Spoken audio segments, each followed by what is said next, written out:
انصاری رضی اللہ عنہ سے سنا، بیان کیا کہ رسول اللہ صلی اللہ علیہ وسلم نے فرمایا، تمہیں بتاؤں کہ قبیلہ انصار کا سب سے بہتر گھرانہ کون سا ہے؟ صحابہ نے عرض کیا، ضرور بتائیے یا رسول اللہ صلی اللہ علیہ وسلم۔ آپ نے فرمایا کہ بنو نجار کا، اس کے بعد ان کا مرتبہ ہے جو ان سے قریب ہیں، یعنی بنو عبد اشہل کا، اس کے بعد وہ ہیں جو ان سے قریب ہیں، بنو حارث بن خزرج کا، اس کے بعد وہ ہیں جو ان سے قریب ہیں، بنو سعدہ کا۔ پھر حضرت صلی اللہ علیہ وسلم نے اپنے ہاتھ سے اشارہ کیا اور اپنی مٹھی بند کی، پھر اسے اس طرح کھولا جیسے کوئی اپنے ہاتھ کی چیز کو پھینکتا ہے، پھر فرمایا کہ انصار کے ہر گھرانے میں خیر ہے۔ صحیح بخاری حدیث نمبر 5300۔ ابو حازم نے بیان کیا کہ میں نے رسول اللہ صلی اللہ علیہ وسلم کے صحابی سہل بن سعد سعدی رضی اللہ عنہ سے سنا، انہوں نے بیان کیا کہ رسول اللہ صلی اللہ علیہ وسلم نے فرمایا، میری بعثت قیامت سے اتنی قریب ہے جیسے اس کی اس سے، یعنی شہادت کی انگلی بیچ کی انگلی سے، یا حضرت صلی اللہ علیہ وسلم نے فرمایا، راوی کو شک تھا کہ جیسے یہ دونوں انگلیاں ہیں، اور آپ نے شہادت کی اور بیچ کی انگلیوں کو ملا کر بتایا۔ صحیح بخاری حدیث number 5301۔ Hello friends, subscribe my channel Hotties 92۔ Jabala بن سحیم نے بیان کیا، انہوں نے حضرت ابن عمر رضی اللہ عنہ سے سنا، انہوں نے بیان کیا کہ نبی کریم صلی اللہ علیہ وسلم نے فرمایا، مہینہ اتنے اتنے اور اتنے دنوں کا ہوتا ہے، آپ کی مراد 30 دن سے تھی، پھر فرمایا اور اتنے اتنے اور اتنے دنوں کا بھی ہوتا ہے، آپ کا اشارہ 29 دنوں کی طرف تھا، ایک مرتبہ آپ نے 30 کی طرف اشارہ کیا اور دوسری مرتبہ 29 کی طرف۔ صحیح بخاری حدیث نمبر 5302۔ ابو مسعود رضی اللہ عنہ نے بیان کیا کہ اور نبی کریم صلی اللہ علیہ وسلم نے اپنے ہاتھ سے یمن کی طرف اشارہ کر کے فرمایا کہ برکتیں ادھر ہیں۔ 2 مرتبہ حضرت صلی اللہ علیہ وسلم نے یہ فرمایا، ہاں اور سختی اور قساوت قلب ان کی کرخت آواز والوں میں ہے، جہاں سے شیطان کی دونوں سینگیں طلوع ہوتی ہیں، یعنی ربیہ اور مزر میں۔ صحیح بخاری حدیث نمبر 5303۔ سہل رضی اللہ عنہ نے بیان کیا کہ رسول اللہ صلی اللہ علیہ وسلم نے فرمایا، میں اور یتیم کی پرورش کرنے والا جنت میں اس طرح ہوں گے، اور آپ نے شہادت کی انگلی اور بیچ کی انگلی سے اشارہ کیا اور ان دونوں انگلیوں کے درمیان تھوڑی سی جگہ کھلی رکھی۔ صحیح بخاری حدیث نمبر 5304۔ امام مالک نے بیان کیا، ان سے ابن شہاب نے، ان سے سعید بن مسیب نے، اور ان سے حضرت ابو ہریرہ رضی اللہ عنہ نے، کہ ایک صحابی نبی کریم صلی اللہ علیہ وسلم کی خدمت میں حاضر ہوئے اور عرض کیا، یا رسول اللہ صلی اللہ علیہ وسلم، میرے یہاں تو کالا کلوٹا بچہ پیدا ہوا ہے۔ اس پر حضرت صلی اللہ علیہ وسلم نے فرمایا، تمہارے پاس کچھ اونٹ بھی ہیں؟ انہوں نے کہا، جی ہاں۔ حضرت صلی اللہ علیہ وسلم نے دریافت فرمایا، ان کے رنگ کیسے ہیں؟ انہوں نے کہا کہ سرخ رنگ کے ہیں۔ حضرت صلی اللہ علیہ وسلم نے دریافت فرمایا، ان میں کوئی سیاہی مائل سفید اونٹ بھی ہے؟ انہوں نے کہا کہ جی ہاں۔ حضرت صلی اللہ علیہ وسلم نے اس پر فرمایا کہ پھر یہ کہاں سے آ گیا؟ انہوں نے کہا کہ اپنی نسل کے کسی بہت پہلے کے اونٹ پر یہ پڑا ہوگا۔ حضرت صلی اللہ علیہ وسلم نے فرمایا کہ اسی طرح تمہارا یہ لڑکا بھی اپنی نسل کے کسی دور کے رشتہ دار پر پڑا ہوگا۔ صحیح بخاری حدیث نمبر 5305۔ نافع نے بیان کیا اور ان سے عبداللہ نے کہ قبیلہ انصار کے ایک صحابی نے اپنی بیوی پر تہمت لگائی، تو نبی کریم صلی اللہ علیہ وسلم نے دونوں میاں بیوی سے قسم کھلوائی اور پھر دونوں میں جدائی کرا دی۔ صحیح بخاری حدیث نمبر 5306۔ اکرمہ نے بیان کیا اور ان سے ابن عباس رضی اللہ عنہ نے کہ ہلال بن امیہ نے اپنی بیوی پر تہمت لگائی، پھر وہ آئے اور گواہی دی۔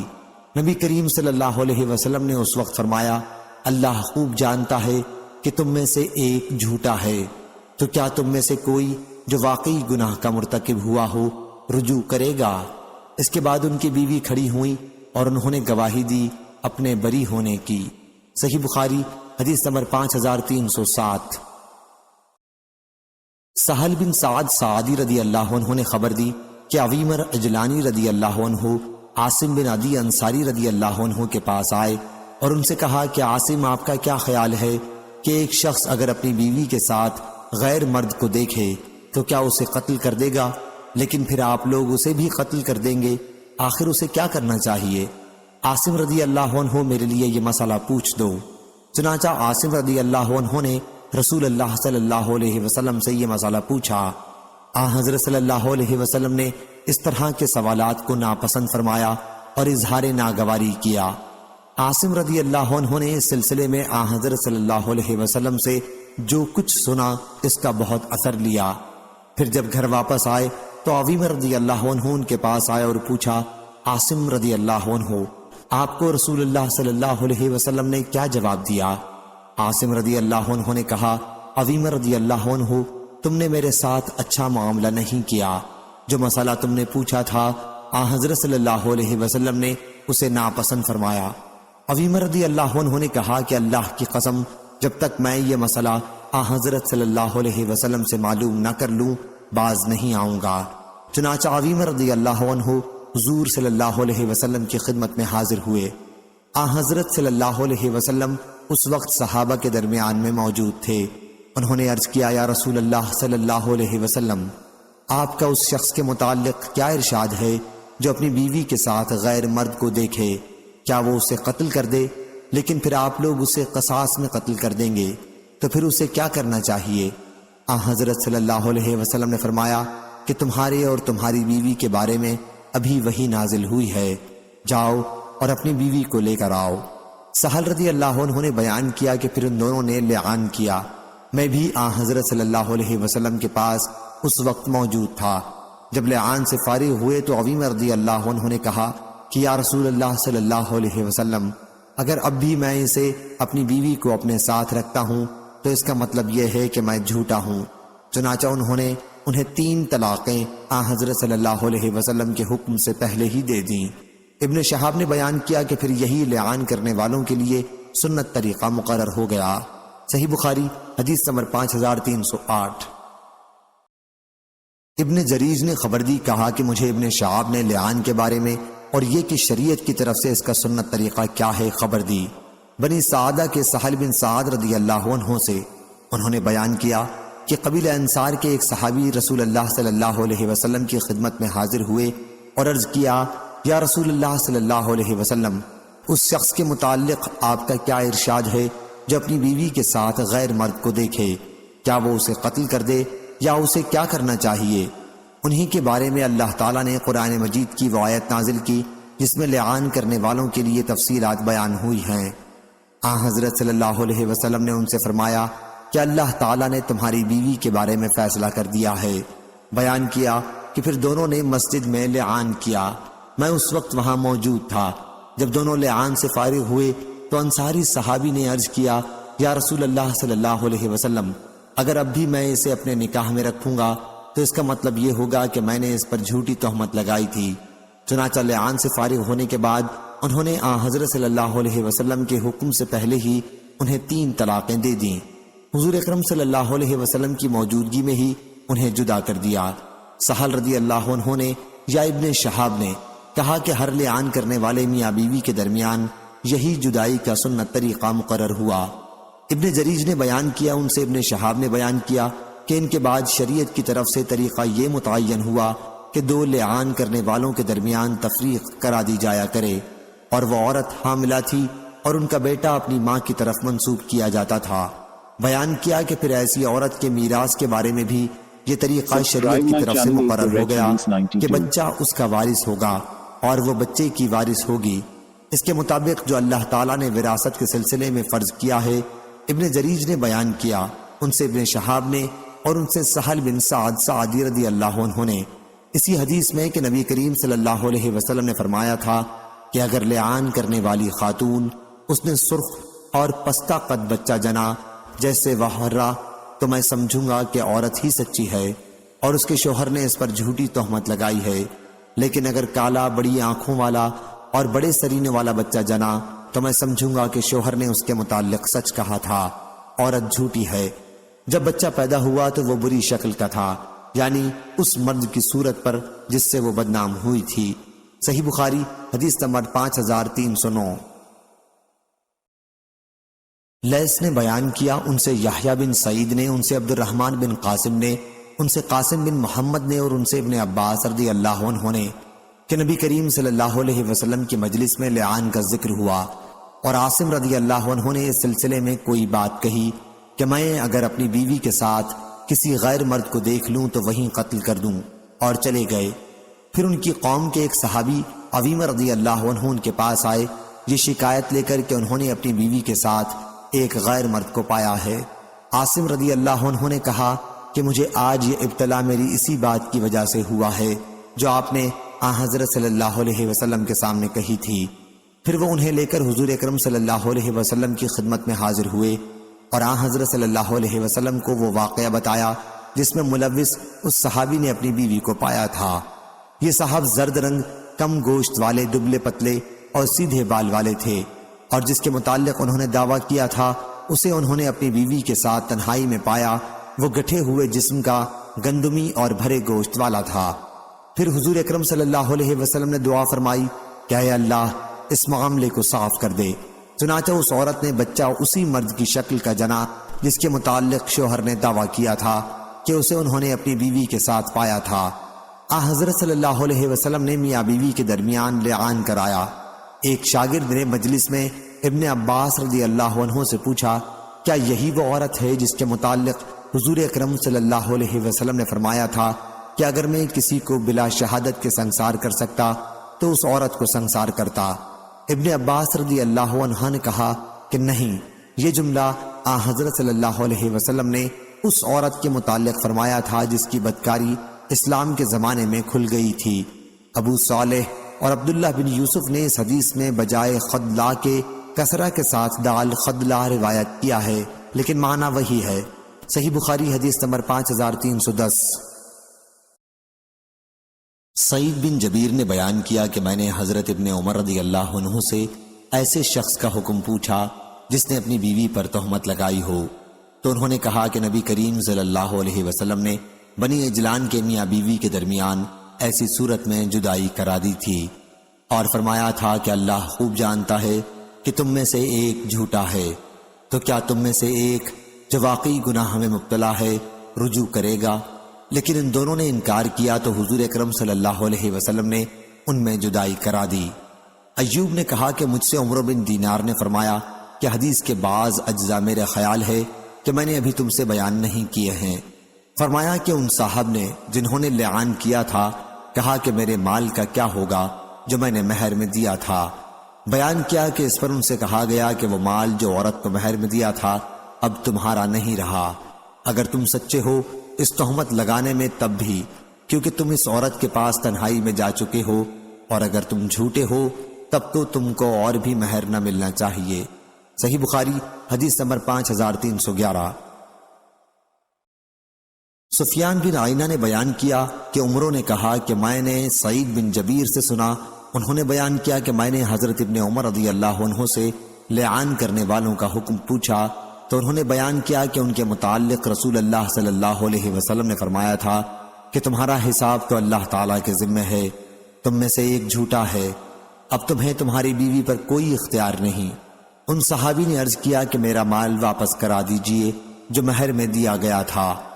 حضرت صلی اللہ علیہ وسلم نے فرمایا کہ اب وہ تمہارا مال نہیں ہے، اگر تم اس کے معاملے میں سچے ہو تو تمہارا یہ مال اس کے بدلے میں ختم ہو چکا کہ تم نے اس کی شرمگاہ کو حلال کیا تھا، اور اگر تم نے اس پر جھوٹی تہمت لگائی تھی پھر تو وہ تم سے بعید تر ہے۔ سفیان نے بیان کیا کہ یہ حدیث میں نے عمروں سے یاد کی، اور ایوب نے بیان کیا کہ میں نے سعید بن جبیر سے سنا، کہا کہ میں نے ابن عمر رضی اللہ عنہ سے ایسے شخص کے متعلق پوچھا جس نے اپنی بیوی سے لعان کیا ہو، تو آپ نے اپنی 2 انگلیوں سے اشارہ کیا۔ سفیان نے اس اشارے کو اپنی 2 شہادت اور بیچ کی انگلیوں کو جدا کر کے بتایا کہ نبی کریم صلی اللہ علیہ وسلم نے قبیلہ بنی اجلان کے میاں بیوی کے درمیان جدائی کرائی تھی، اور فرمایا تھا کہ اللہ جانتا ہے کہ تم میں سے ایک جھوٹا ہے، تو کیا وہ رجوع کر لے گا؟ آپ نے 3 مرتبہ یہ فرمایا۔ علی بن عبداللہ مدینی نے کہا کہ سفیان بن عینہ نے مجھ سے کہا میں نے یہ حدیث جیسے عمر بن دینار اور ایوب سے سن کر یاد رکھی تھی ویسی ہی تجھ سے بیان کر دی۔ صحیح بخاری حدیث نمبر 5312۔ انس بن عیاض نے بیان کیا، ان سے عبید اللہ نے اور ان سے نافع نے کہ حضرت ابن عمر رضی اللہ عنہ نے انہیں خبر دی کہ نبی کریم صلی اللہ علیہ وسلم نے اس مرد اور اس کی بیوی کے درمیان جدائی کرا دی تھی جنہوں نے اپنی بیوی پر تہمت لگائی تھی اور دونوں سے قسم لی تھی۔ صحیح بخاری حدیث نمبر 5313۔ ابن عمر رضی اللہ عنہ نے بیان کیا کہ قبیلہ انصار کے ایک صاحب اور ان کی بیوی کے درمیان رسول اللہ صلی اللہ علیہ وسلم نے لعان کرایا تھا اور دونوں کے درمیان جدائی کرا دی تھی۔ صحیح بخاری حدیث نمبر 5314۔ نافع نے بیان کیا اور ان سے ابن عمر رضی اللہ عنہ نے کہ نبی کریم صلی اللہ علیہ وسلم نے ایک صاحب اور ان کی بیوی کے درمیان لعان کرایا تھا، پھر ان صاحب نے اپنی بیوی کے لڑکے کا انکار کیا تو آن حضرت صلی اللہ علیہ وسلم نے دونوں کے درمیان جدائی کرا دی اور لڑکا عورت کو دے دیا۔ صحیح بخاری حدیث نمبر 5315۔ عبد الرحمن بن قاسم نے خبر دی، انہیں قاسم بن محمد نے اور انہیں ابن عباس رضی اللہ عنہ نے انہوں نے بیان کیا کہ لعان کرنے والوں کا ذکر نبی کریم صلی اللہ علیہ وسلم کی مجلس میں ہوا تو عاصم بن عدی رضی اللہ عنہ نے اس پر ایک بات کہی کہ اگر میں اپنی بیوی کے ساتھ کسی کو پاؤں تو وہیں قتل کر ڈالوں۔ پھر واپس آئے تو ان کی قوم کے ایک صاحب ان کے پاس آئے اور ان سے کہا کہ میں نے اپنی بیوی کے ساتھ ایک غیر مرد کو پایا ہے۔ عاصم رضی اللہ عنہ نے کہا کہ اس معاملے میں میرا یہ ابتلا میری اس بات کی وجہ سے ہوا ہے جس کے کہنے کی جرت میں نے حضور صلی اللہ علیہ وسلم کے سامنے کی تھی۔ پھر وہ ان صاحب کو ساتھ لے کر آن حضرت صلی اللہ علیہ وسلم کے پاس گئے اور آن حضرت صلی اللہ علیہ وسلم کو اس صورت سے مطلع کیا جس میں انہوں نے اپنی بیوی کو پایا تھا۔ یہ صاحب زرد رنگ، کم گوشت والے اور سیدھے بالوں والے تھے، اور وہ جسے انہوں نے اپنی بیوی کے پاس پایا تھا گندمی گٹھے جسم کا زرد بھرے گوشت والا تھا، اس کے بال بہت زیادہ گھنگریالے تھے۔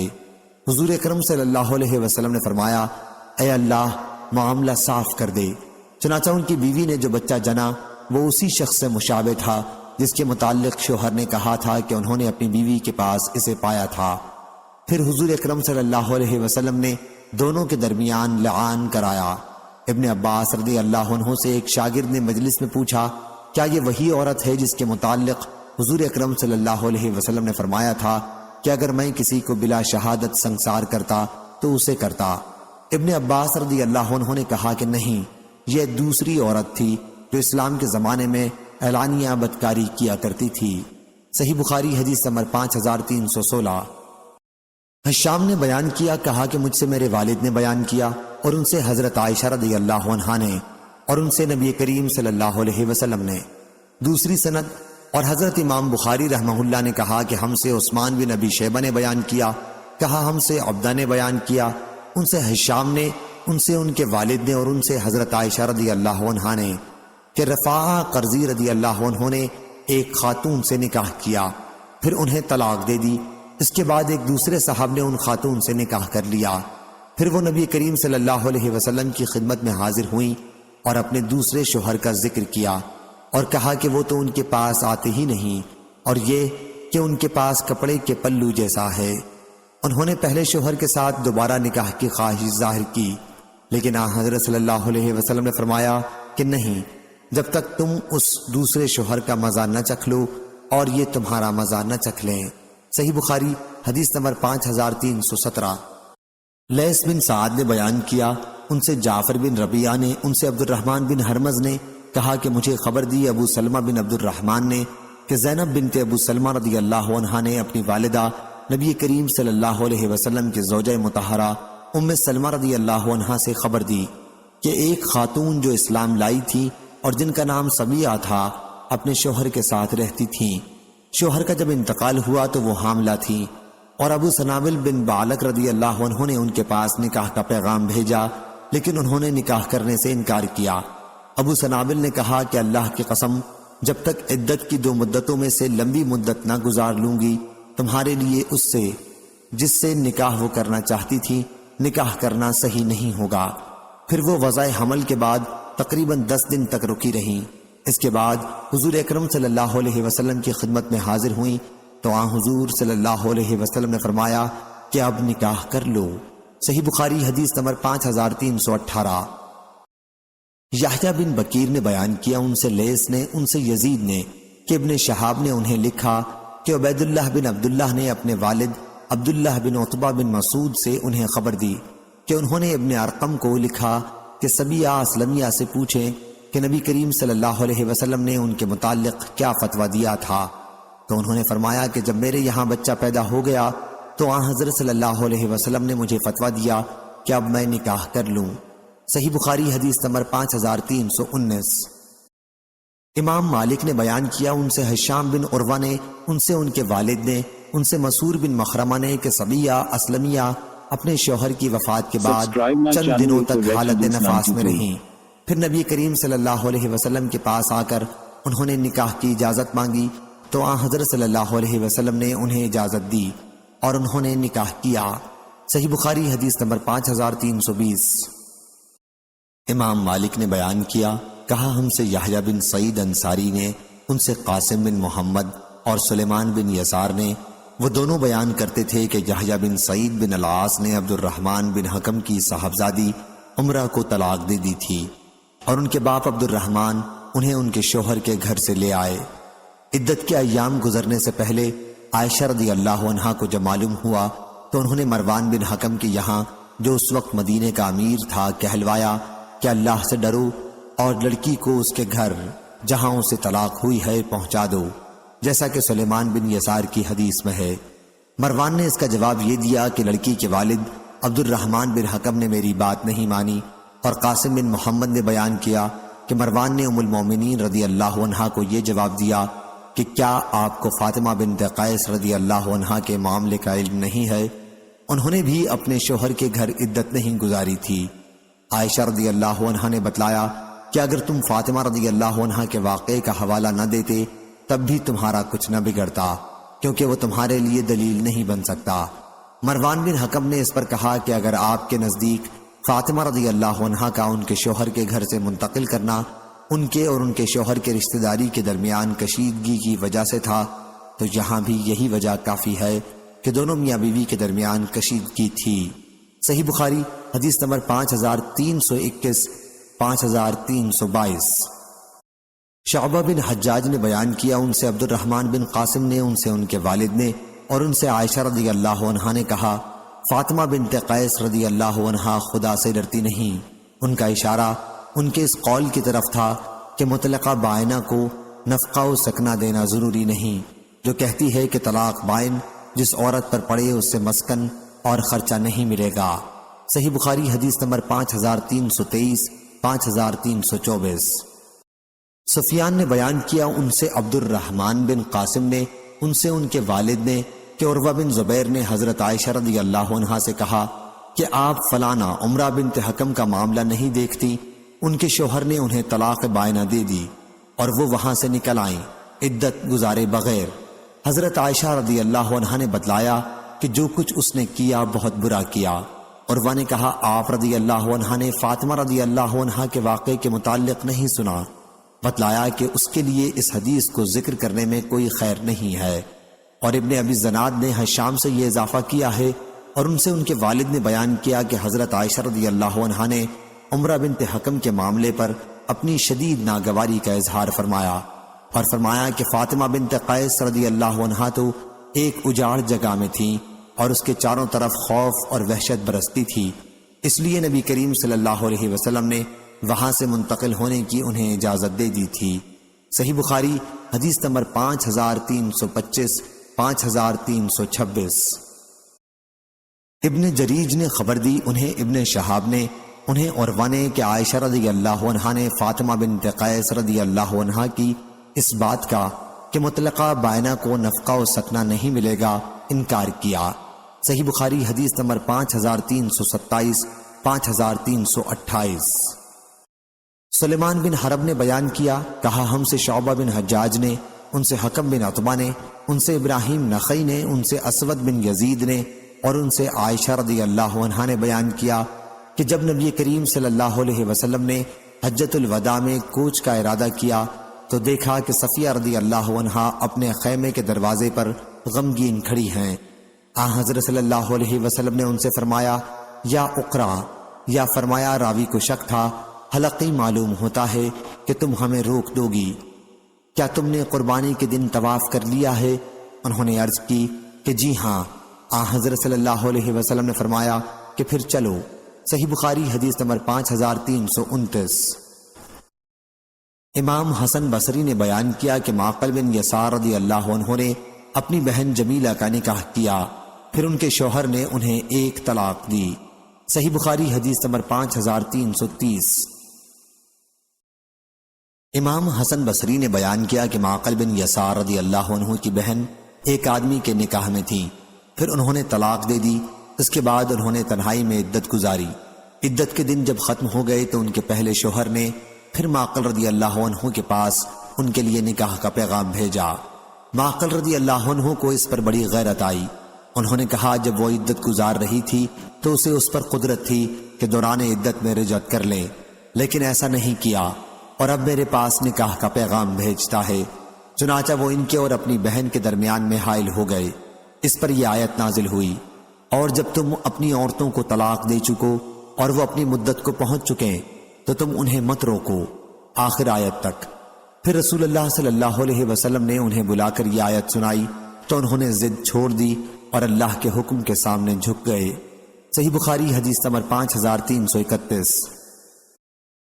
لیث بن سعد نے بیان کیا ان سے نافع نے اور ان سے ابن عمر بن خطاب رضی اللہ عنہ نے کہ انہوں نے اپنی بیوی کو ایک طلاق دی تو اس وقت وہ حائضہ تھی۔ رسول اللہ صلی اللہ علیہ وسلم نے ان کو حکم دیا کہ رجعت کر لیں اور انہیں اس وقت تک اپنے ساتھ رکھیں جب تک وہ اس حیض سے پاک ہونے کے بعد پھر دوبارہ حائضہ نہ ہوں۔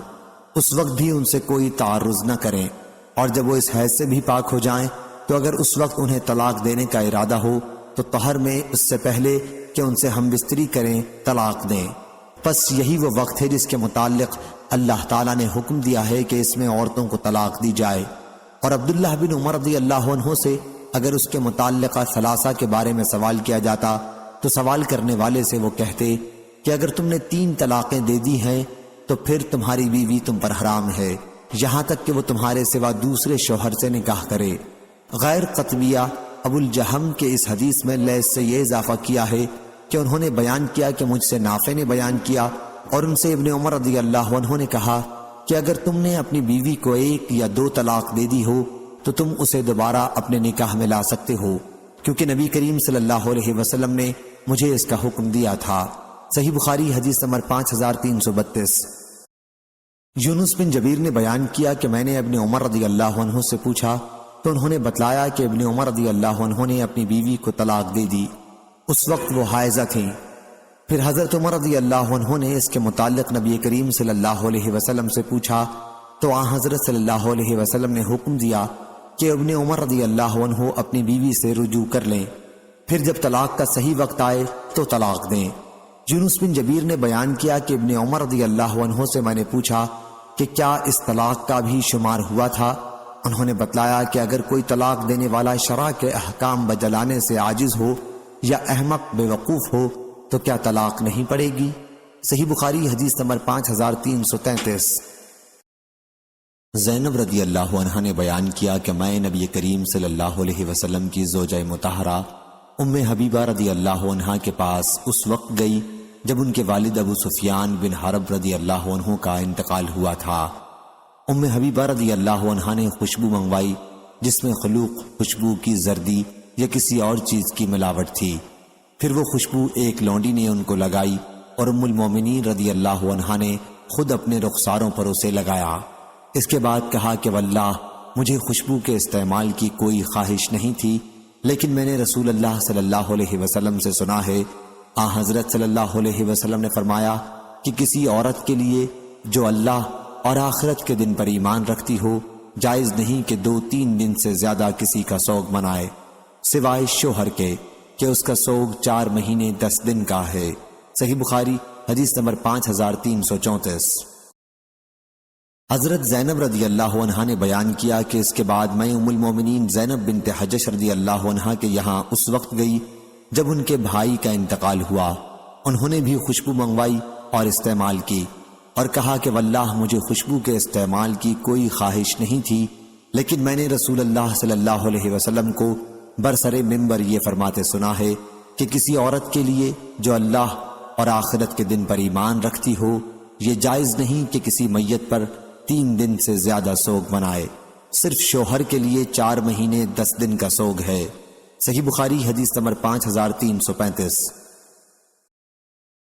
زینب بنت ام سلمہ رضی اللہ عنہا نے کہا کہ میں نے ام سلمہ رضی اللہ عنہا کو بھی یہ کہتے سنا کہ ایک خاتون رسول اللہ صلی اللہ علیہ وسلم کے پاس آئیں اور عرض کیا، یا رسول اللہ صلی اللہ علیہ وسلم، میری لڑکی کے شوہر کا انتقال ہو گیا ہے اور اس کی آنکھوں میں تکلیف ہے، تو کیا وہ سرما لگا سکتی ہے؟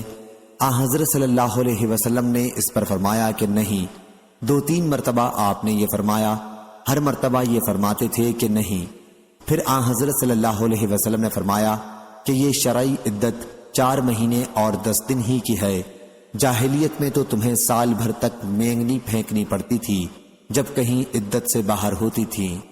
صحیح بخاری حدیث نمبر 5336۔ حمید نے بیان کیا کہ میں نے زینب بنت ام سلمہ رضی اللہ عنہا سے پوچھا کہ اس کا کیا مطلب ہے کہ سال بھر تک مینگنی پھینکنی پڑتی تھی؟ انہوں نے فرمایا کہ زمانہ جاہلیت میں جب کسی عورت کا شوہر مر جاتا تو وہ ایک نہایت تنگ و تاریک کوٹھری میں داخل ہو جاتی، سب سے برے کپڑے پہنتی اور خوشبو کا استعمال ترک کر دیتی، جہاں تک کہ اسی حالت میں 1 سال گزر جاتا۔ پھر کسی چوپائے، گدھے یا بکری یا پرندے کو اس کے پاس لایا جاتا اور وہ عدت سے باہر آنے کے لیے اس پر ہاتھ پھیرتی۔ ایسا کم ہوتا تھا کہ وہ کسی جانور پر ہاتھ پھیر دے اور وہ مر نہ جائے۔ اس کے بعد وہ نکالی جاتی اور اسے مینگنی دی جاتی جسے وہ پھینکتی۔ اب وہ خوشبو وغیرہ کوئی بھی چیز استعمال کر سکتی تھی۔ امام مالک سے پوچھا گیا کہ تفطدو بہی کا کیا مطلب ہے، تو آپ نے فرمایا وہ اس کا جسم چھوتی تھی۔ صحیح بخاری حدیث نمبر 5337۔ آدم بن ابی ایاس نے بیان کیا، کہا ہم سے شعبہ نے، کہا ہم سے حمید بن نافع نے، ان سے زینب بنت ام سلمہ رضی اللہ عنہا نے اپنی والدہ سے کہ ایک عورت کے شوہر کا انتقال ہو گیا، اس کے بعد اس کی آنکھ میں تکلیف ہوئی تو اس کے گھر والے رسول اللہ صلی اللہ علیہ وسلم کی خدمت میں حاضر ہوئے اور آپ سے سرما لگانے کی اجازت مانگی۔ حضرت صلی اللہ علیہ وسلم نے فرمایا کہ سرما زمانہ عدت میں نہ لگاؤ، زمانہ جاہلیت میں تمہیں بدترین کپڑے میں وقت گزارنا پڑتا تھا۔ یا راوی کو شک تھا کہ یہ فرمایا کہ بدترین گھر میں وقت عدت گزارنا پڑتا تھا۔ جب اس طرح 1 سال پورا ہو جاتا تو اس کے پاس سے کتا گزرتا اور وہ اس پر مینگنی پھینکتی، جب عدت سے باہر آتی پس سرما نہ لگاؤ یہاں تک کہ 4 مہینے 10 دن گزر جائیں۔ صحیح بخاری حدیث نمبر 5338۔ اور میں نے زینب بنت ام سلمہ رضی اللہ عنہا سے سنا، وہ ام حبیبہ سے بیان کرتی تھیں کہ نبی کریم صلی اللہ علیہ وسلم نے فرمایا، ایک مسلمان عورت جو اللہ اور آخرت کے دن پر ایمان رکھتی ہو اس کے لیے جائز نہیں کہ وہ کسی کی وفات کا سوگ 3 دن سے زیادہ منائے، سوائے شوہر کے کہ اس کے لیے 4 مہینے 10 دن ہیں۔ صحیح بخاری حدیث نمبر 5339۔ سلمہ بنت علقمہ نے بیان کیا، ان سے محمد بن سیرین نے کہ ام عطیہ رضی اللہ عنہا نے بیان کیا کہ ہمیں منع کیا گیا ہے کہ شوہر کے سوا کسی کا سوگ منائیں، 3 دن سے زیادہ منائیں۔ صحیح بخاری حدیث نمبر 5340۔ ام عطیہ رضی اللہ عنہا نے بیان کیا کہ ہمیں اس سے منع کیا گیا کہ کسی میت کا 3 دن سے زیادہ سوگ منائیں، سوائے شوہر کے کہ اس کے لیے 4 مہینے 10 دن کی عدت تھی۔ اس عرصے میں ہم نہ سرما لگاتے، نہ خوشبو استعمال کرتے اور نہ رنگا کپڑا پہنتے تھے، البتہ وہ کپڑا اس سے الگ تھا جس کا دھاگا بننے سے پہلے ہی رنگ دیا گیا ہو۔ ہمیں اس کی اجازت تھی کہ اگر کوئی حیض کے بعد غسل کرے تو اس وقت اظفار کا تھوڑا سا عود استعمال کر لے، اور ہمیں جنازے کے پیچھے چلنے کی بھی ممانعت تھی۔ صحیح بخاری حدیث نمبر 5341۔ عبدالسلام بن حرب نے بیان کیا، ان سے ہشام بن حسان نے، ان سے حفصہ بنت سیرین نے اور ان سے ام عطیہ رضی اللہ عنہا نے کہ نبی کریم صلی اللہ علیہ وسلم نے فرمایا، جو عورت اللہ اور آخرت کے دن پر ایمان رکھتی ہو اس کے لیے جائز نہیں کہ 3 دن سے زیادہ کسی کا سوگ منائے، سوائے شوہر کے وہ اس کے سوگ میں نہ سرما لگائے نہ رنگا ہوا کپڑا پہنے، مگر یمن کا دھاری دار کپڑا جو بننے سے پہلے ہی رنگا گیا ہو۔ صحیح بخاری حدیث نمبر 5342۔ حشام بن حسان نے بیان کیا، کہا ہم سے حفصہ بنت سیرین نے اور ان سے ام عطیہ رضی اللہ عنہا نے کہ نبی کریم صلی اللہ علیہ وسلم نے منع فرمایا کسی میت پر خاوند کے سوا 3 دن سے زیادہ سوگ کرنے سے، اور فرمایا کہ خوشبو کا استعمال نہ کرے سوا طہر کے وقت جب حیض سے پاک ہو تو تھوڑا سا عود، قسط اور مقام اظفار کی خوشبو استعمال کر سکتی ہے۔ ابو عبداللہ حضرت امام بخاری کہتے ہیں کہ قسط اور القسط ایک ہی چیز ہیں، جیسے کافور اور قافور دونوں ایک ہیں۔ صحیح بخاری حدیث نمبر 5343۔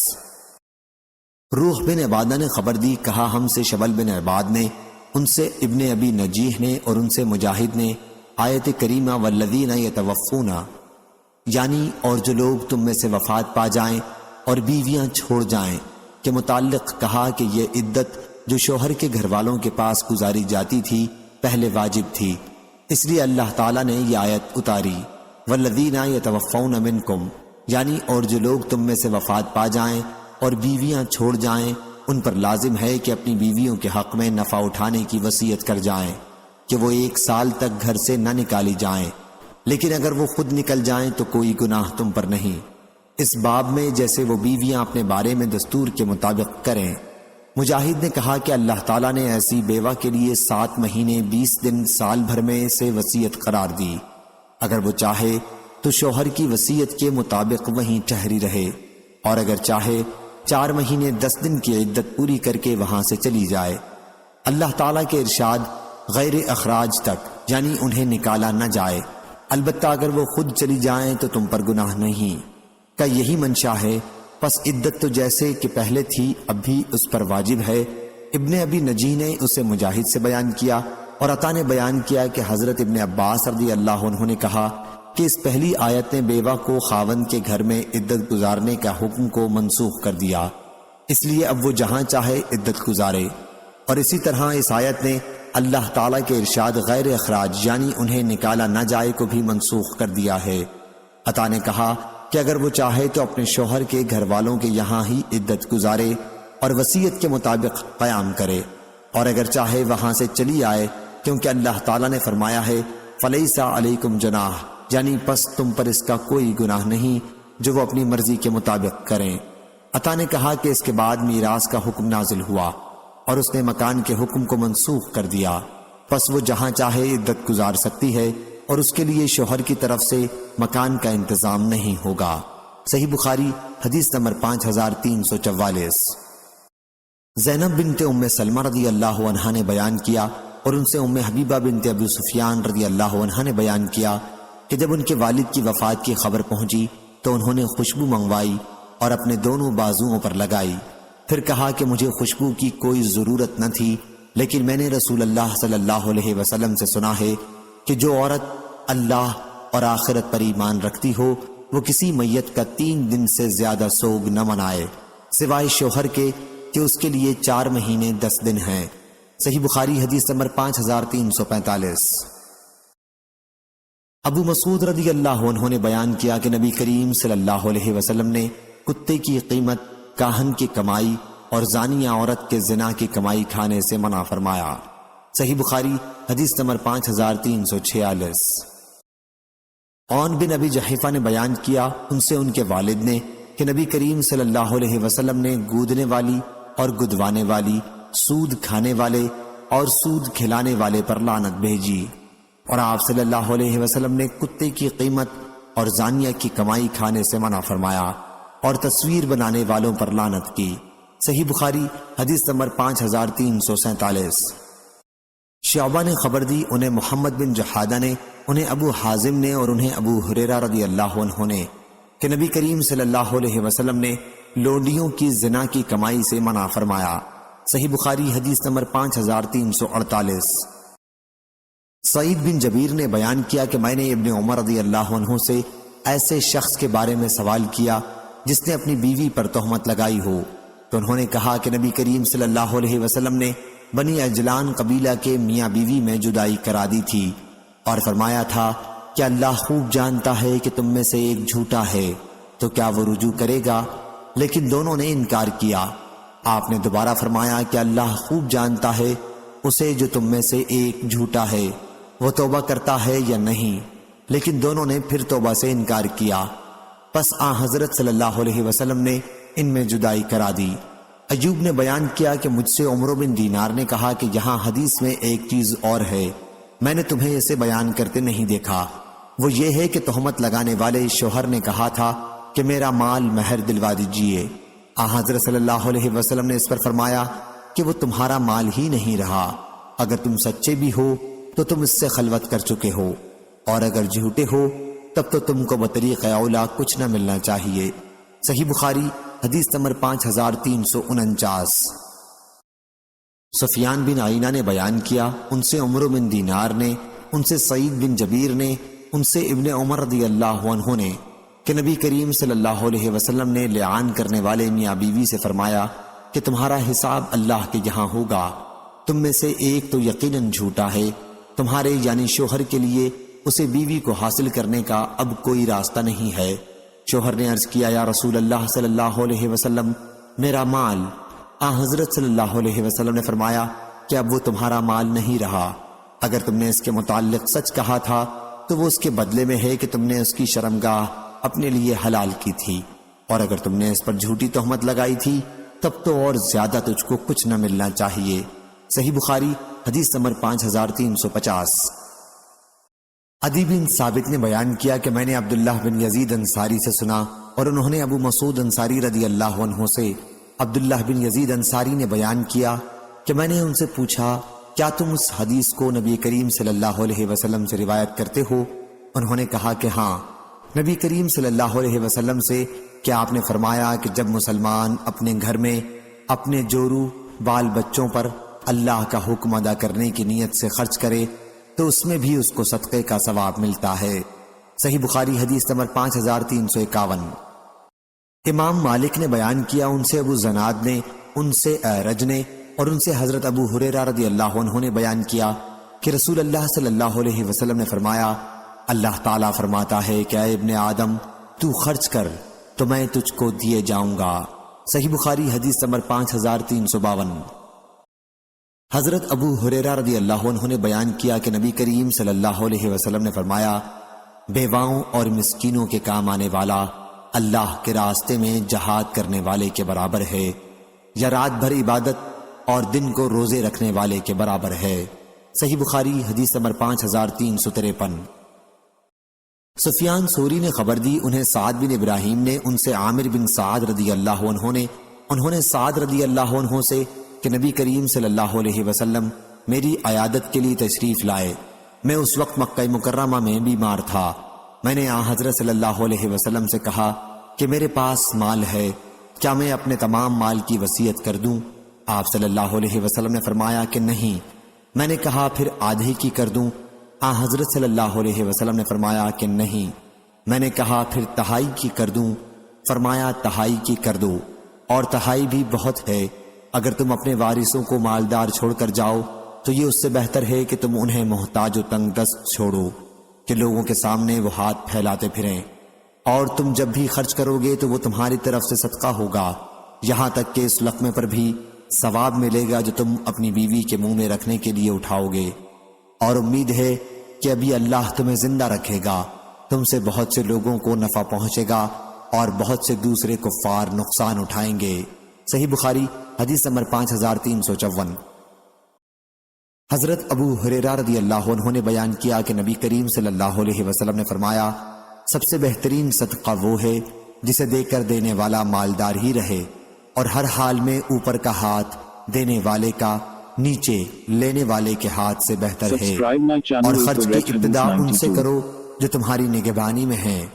عورت کو اس مطالبے کا حق ہے کہ مجھے کھانا دے ورنہ طلاق دے، غلام کو اس مطالبے کا حق ہے کہ مجھے کھانا دو اور مجھ سے کام لو، بیٹا کہہ سکتا ہے کہ مجھے کھانا کھلاؤ یا کسی اور پر چھوڑ دو۔ لوگوں نے کہا، اے ابو ہریرہ رضی اللہ عنہ، کیا یہ آخری ٹکڑا بھی کہ جو روح کہتی ہے آخر تک آپ نے رسول اللہ صلی اللہ علیہ وسلم سے سنا ہے؟ انہوں نے کہا کہ نہیں، بلکہ یہ ابو ہریرہ رضی اللہ عنہ کی خود اپنی سمجھ سے ہے۔ صحیح بخاری حدیث نمبر 5355۔ عبد الرحمن بن خالد بن مسافر نے بیان کیا، ان سے ابن شہاب نے، ان سے سعید بن مسیب نے، اور ان سے حضرت ابو ہریرہ رضی اللہ عنہ نے کہ رسول اللہ صلی اللہ علیہ وسلم نے فرمایا، بہترین خیرات وہ ہے جسے دینے پر آدمی مالدار ہی رہے، اور ابتدا ان سے کرو جو تمہاری نگرانی میں ہیں، جن کے کھلانے پہنانے کے تم ذمہ دار ہو۔ صحیح بخاری حدیث نمبر 5356۔ معمر نے بیان کیا کہ ان سے سوری نے پوچھا کہ تم نے ایسے شخص کے بارے میں بھی سنا ہے جو اپنے گھر والوں کے لیے سال بھر کا یا سال سے کم کا خرچ جمع کر لے؟ معمر نے بیان کیا کہ اس وقت مجھے یاد نہیں آیا، پھر بعد میں یاد آیا کہ اس بارے میں ایک حدیث حضرت ابن شہاب نے ہم سے بیان کی تھی، ان سے مالک بن اوس نے اور ان سے حضرت عمر رضی اللہ عنہ نے کہ نبی کریم صلی اللہ علیہ وسلم بنی نذیر کے باغ کی کھجوریں بیچ کر اپنے گھر والوں کے لیے سال بھر کی روزی جمع کر دیا کرتے تھے۔ صحیح بخاری حدیث نمبر 5357۔ بھر کی روزی جمع کر دیا کرتے تھے۔ صحیح بخاری حدیث نمبر 5357۔ مالک بن اوس بن حدسان نے خبر دی، ابن شہاب ظاہری نے بیان کیا کہ محمد بن جبیر بن مطعم نے اس کا بعض حصہ بیان کیا تھا، اس لیے میں روانہ ہوا اور مالک بن اوس کی خدمت میں پہنچا اور ان سے یہ حدیث پوچھی۔ مالک نے مجھ سے بیان کیا کہ میں عمر رضی اللہ عنہ کی خدمت میں حاضر ہوا تو ان کے دربان یرفع ان کے پاس آئے اور کہا، عثمان بن عفان، عبد الرحمن، زید اور سعد رضی اللہ عنہم آپ سے ملنے کی اجازت چاہتے ہیں، کیا آپ انہیں آنے کی اجازت دیں گے؟ عمر رضی اللہ عنہ نے کہا کہ اندر بلا لو، چنانچہ انہیں اس کی اجازت دے دی گئی۔ راوی نے کہا کہ پھر یہ سب اندر تشریف لائے اور سلام کر کے بیٹھ گئے۔ یرفع نے تھوڑی دیر بعد پھر عمر رضی اللہ عنہ سے آ کر کہا کہ علی اور عباس رضی اللہ عنہ بھی ملنا چاہتے ہیں، کیا آپ کی طرف سے اجازت ہے؟ عمر رضی اللہ عنہ نے انہیں بھی اندر بلانے کے لیے کہا۔ اندر آ کر ان حضرات نے بھی سلام کیا اور بیٹھ گئے۔ اس کے بعد عباس رضی اللہ عنہ نے کہا، امیر المومنین، میرے اور ان علی رضی اللہ عنہ کے درمیان فیصلہ کر دیجئے۔ دوسرے صحابہ عثمان اور ان کے ساتھیوں نے بھی کہا کہ امیر المومنین ان کا فیصلہ فرما دیجئے اور انہیں اس الجھن سے نجات دیجئے۔ عمر رضی اللہ عنہ نے کہا، جلدی نہ کرو، میں اللہ کی قسم دے کر تم سے پوچھتا ہوں جس کے حکم سے آسمان و زمین قائم ہیں، کیا تمہیں معلوم ہے کہ رسول اللہ صلی اللہ علیہ وسلم نے یہ فرمایا ہے، ہمارا کوئی وارث نہیں ہوتا، جو کچھ ہم انبیاء وفات کے وقت چھوڑتے ہیں وہ صدقہ ہوتا ہے۔ حضور اکرم صلی اللہ علیہ وسلم کا اشارہ خود اپنی ذات کی طرف تھا۔ صحابہ رضی اللہ عنہ نے کہا کہ آن حضرت صلی اللہ علیہ وسلم نے ارشاد فرمایا تھا۔ اس کے بعد عمر رضی اللہ عنہ، علی اور عباس رضی اللہ عنہ کی طرف متوجہ ہوئے اور ان سے پوچھا، میں اللہ کی قسم دے کر آپ سے پوچھتا ہوں، کیا آپ لوگوں کو معلوم ہے کہ رسول اللہ صلی اللہ علیہ وسلم نے یہ ارشاد فرمایا تھا؟ انہوں نے بھی تصدیق کی کہ آن حضرت صلی اللہ علیہ وسلم نے واقعی یہ فرمایا تھا۔ پھر عمر رضی اللہ عنہ نے کہا کہ اب میں آپ سے اس معاملے میں بات کروں گا۔ اللہ تعالیٰ نے اپنے رسول صلی اللہ علیہ وسلم کو اس مال فے میں مختار کل ہونے کی خصوصیت بخشی تھی، اور آن حضرت صلی اللہ علیہ وسلم کے سوا اس میں سے کسی دوسرے کو کچھ نہیں دیا تھا۔ اللہ تعالیٰ نے ارشاد فرمایا تھا، ما افاء اللہ علی رسولہ منہم الی قول قدیر، اس لیے یہ 4 خمس خاص آپ کے لیے تھے۔ اللہ کی قسم، آن حضرت صلی اللہ علیہ وسلم نے تمہیں نظر انداز کر کے اس مال کو اپنے لیے خاص نہیں کر لیا تھا، اور نہ تمہارا کم کر کے اسے آن حضرت صلی اللہ علیہ وسلم نے اپنے لیے رکھا تھا، بلکہ آن حضرت صلی اللہ علیہ وسلم نے پہلے تم سب میں اس کی تقسیم کی، آخر میں جو مال باقی رہ گیا تو اس میں سے آپ اپنے گھر والوں کے لیے سال بھر کا خرچ لیتے، اور اس کے بعد جو باقی بچتا اسے اللہ کے مال کے مصرف ہی میں مسلمانوں کے لیے خرچ کر دیتے۔ آپ نے اپنی زندگی بھر اسی کے مطابق عمل کیا۔ اے عثمان، میں تمہیں اللہ کی قسم دیتا ہوں، کیا تمہیں یہ معلوم ہے؟ سب نے کہا کہ جی ہاں۔ پھر آپ نے علی اور عباس رضی اللہ عنہم سے پوچھا، میں تمہیں اللہ کی قسم دیتا ہوں، کیا تمہیں یہ بھی معلوم ہے؟ انہوں نے بھی کہا کہ جی ہاں معلوم ہے۔ پھر اللہ تعالیٰ نے اپنے نبی کی وفات کی اور ابو بکر رضی اللہ عنہ نے کہا کہ میں رسول اللہ صلی اللہ علیہ وسلم کا خلیفہ ہوں، چنانچہ انہوں نے اس جائیداد کو اپنے قبضے میں لے لیا اور حضور اکرم صلی اللہ علیہ وسلم کے عمل کے مطابق اس میں عمل کیا۔ علی اور عباس رضی اللہ عنہم کی طرف متوجہ ہو کر انہوں نے کہا آپ دونوں اس وقت موجود تھے، آپ خوب جانتے ہیں کہ ابو بکر رضی اللہ عنہ نے ایسا ہی کیا تھا، اور اللہ جانتا ہے کہ ابو بکر رضی اللہ عنہ اس میں مخلص، محتاط و نیک نیت اور صحیح راستے پر تھے اور حق کی اتباع کرنے والے تھے۔ پھر اللہ تعالیٰ نے ابو بکر رضی اللہ عنہ کی بھی وفات کی، اور اب میں حضرت صلی اللہ علیہ وسلم اور ابو بکر رضی اللہ عنہ کا جانشین ہوں۔ میں 2 سال سے اس جائیداد کو اپنے قبضے میں لیے ہوئے ہوں اور وہی کرتا ہوں جو رسول اللہ صلی اللہ علیہ وسلم اور ابو بکر رضی اللہ عنہ نے اس میں کیا تھا۔ اب آپ حضرات میرے پاس آئے ہیں، آپ کی بات ایک ہی ہے اور آپ کا معاملہ بھی ایک ہے۔ آپ عباس رضی اللہ عنہ آئے اور مجھ سے اپنے بھتیجے حضور صلی اللہ علیہ وسلم کی وراثت کا مطالبہ کیا، اور آپ علی رضی اللہ عنہ آئے اور انہوں نے اپنی بیوی کی طرف سے ان کے والد کے ترکے کا مطالبہ کیا۔ میں نے آپ دونوں سے کہا کہ اگر آپ چاہیں تو میں آپ کو یہ جائیداد دے سکتا ہوں، لیکن اس شرط کے ساتھ کہ آپ پر اللہ کا عہد واجب ہوگا، وہ یہ کہ آپ دونوں بھی اس جائیداد میں وہی طرز عمل رکھیں گے جو رسول اللہ صلی اللہ علیہ وسلم نے رکھا تھا، جس کے مطابق ابو بکر رضی اللہ عنہ نے عمل کیا، اور جب سے میں اس کا والی ہوا ہوں میں نے جو اس کے ساتھ معاملہ رکھا، اور اگر یہ شرط منظور نہ ہو تو پھر آپ مجھ سے اس بارے میں گفتگو چھوڑ دیں۔ آپ لوگوں نے کہا کہ اس شرط کے مطابق وہ جائیداد ہمارے حوالے کر دو، اور میں نے اسے اس شرط کے ساتھ تم لوگوں کے حوالے کر دیا۔ کیوں عثمان اور ان کے ساتھیوں، میں آپ کو اللہ کی قسم دیتا ہوں، میں نے اس شرط ہی پر وہ جائیداد علی اور عباس رضی اللہ عنہ کے قبضے میں دی ہے نا؟ انہوں نے کہا کہ جی ہاں۔ راوی نے بیان کیا کہ پھر آپ علی اور عباس رضی اللہ عنہ کی طرف متوجہ ہوئے اور کہا میں آپ حضرات کو اللہ کی قسم دیتا ہوں، کیا میں نے آپ دونوں کے حوالے وہ اس شرط کے ساتھ کی تھی؟ دونوں حضرات نے فرمایا کہ جی ہاں۔ پھر عمر رضی اللہ عنہ نے فرمایا کیا آپ حضرات اب اس کے سوا مجھ سے کوئی اور فیصلہ چاہتے ہیں؟ اس ذات کی قسم ہے جس کے حکم سے آسمان و زمین قائم ہیں، اس کے سوا میں کوئی اور فیصلہ قیامت تک نہیں کر سکتا۔ اب آپ لوگ اس کی ذمہ داری پوری کرنے سے عاجز ہیں تو مجھے واپس کر دیں، میں اس کا بھی بندوبست آپ ہی کر لوں گا۔ صحیح بخاری حدیث نمبر 5358۔ عبداللہ بن مبارک نے خبر دی، انہیں یونس بن یزید نے، انہیں ابن شہاب نے، انہیں عروہ نے خبر دی، اور ان سے عائشہ رضی اللہ عنہا نے بیان کیا کہ ہند بنت عتبہ رضی اللہ عنہا حاضر ہوئیں اور عرض کیا یا رسول اللہ صلی اللہ علیہ وسلم، ابو سفیان ان کے شوہر بہت بخیل ہیں، تو کیا میرے لیے اس میں کوئی گناہ ہے اگر میں ان کے مال میں سے اس کی پیٹھ پیچھے اپنے بچوں کو کھلاؤں؟ حضرت صلی اللہ علیہ وسلم نے فرمایا کہ نہیں، لیکن دستور کے مطابق ہونا چاہیے۔ صحیح بخاری حدیث نمبر 5359۔ عبد الرزاق نے بیان کیا، ان سے معمر بن راشد نے، ان سے حمام بن عینہ نے کہا کہ میں نے ابو ہریرہ رضی اللہ عنہ سے سنا کہ نبی کریم صلی اللہ علیہ وسلم نے فرمایا اگر عورت اپنے شوہر کی کمائی میں سے اس کے حکم کے بغیر دستور کے مطابق اللہ کے راستے میں خرچ کر دے تو اسے بھی آدھا ثواب ملتا ہے۔ صحیح بخاری حدیث نمبر 5360۔ علی رضی اللہ عنہ نے بیان کیا کہ فاطمہ رضی اللہ عنہا نبی کریم صلی اللہ علیہ وسلم کی خدمت میں یہ شکایت کرنے کے لیے حاضر ہوئیں کہ چکی پیسنے کی وجہ سے ان کے ہاتھوں میں کتنی تکلیف ہے۔ انہیں معلوم ہوا تھا کہ حضرت صلی اللہ علیہ وسلم کے پاس کچھ غلام آئے ہیں، لیکن حضرت صلی اللہ علیہ وسلم سے ان کی ملاقات نہ ہو سکی، اس لیے عائشہ رضی اللہ عنہا سے اس کا ذکر کیا۔ جب آپ صلی اللہ علیہ وسلم تشریف لائے تو عائشہ رضی اللہ عنہا نے آپ سے اس کا تذکرہ کیا۔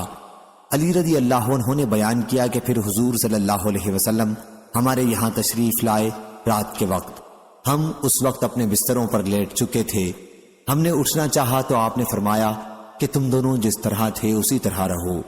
پھر حضور صلی اللہ علیہ وسلم میرے اور فاطمہ رضی اللہ عنہا کے درمیان بیٹھ گئے، میں نے آپ کے قدموں کی ٹھنڈک اپنے پیٹ پر محسوس کی۔ پھر آپ نے فرمایا تم دونوں نے جو چیز مجھ سے مانگی ہے کیا میں تمہیں اس سے بہتر ایک بات نہ بتا دوں؟ جب تم رات کے وقت اپنے بستر پر لیٹ جاؤ تو 33 مرتبہ سبحان اللہ، 33 مرتبہ الحمدللہ اور 34 مرتبہ اللہ اکبر پڑھ لیا کرو، یہ تمہارے لیے لونڈی غلام سے بہتر ہے۔ صحیح بخاری حدیث نمبر 5361۔